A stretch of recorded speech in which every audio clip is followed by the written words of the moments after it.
হচ্ছে দিয়ে দিয়েছি ধনিয়া পাতা।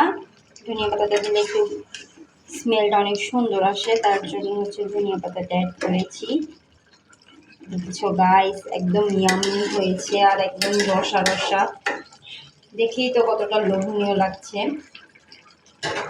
আর এটার সাথে হচ্ছে শেষ মানে লাস্ট পার্টে অ্যাড করবো হচ্ছে এটা একটা সিক্রেট মশলা, যেটা আমি নিজেই বানাই আর কি। এটা আমার হচ্ছে সিক্রেট মশলা, মানে এটা একটু দিলে হচ্ছে খাবারের টেস্ট মনে হয় যে আরো দ্বিগুণ বেড়ে যায়। একটু ভালো করে মিক্সড করে নেব।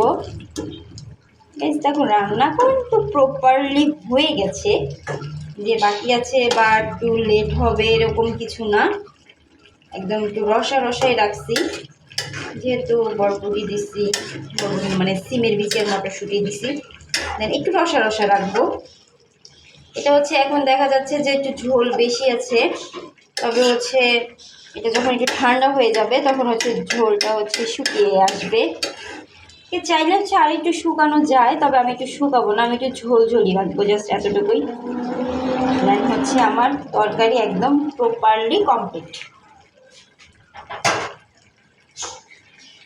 দেখো তরকারিটা একদম লোভনীয় রাখছে, মাশাআল্লাহ। হচ্ছে আমার তরকারি এটা হচ্ছে ঝোলটা আর একটু শুকিয়ে যাবে, শুকালে হচ্ছে তেল উঠবে, দেন তখনই কমপ্লিটলি হয়ে যাবে। এটা হচ্ছে একটু পরে আমি নামিয়ে ফেলবো।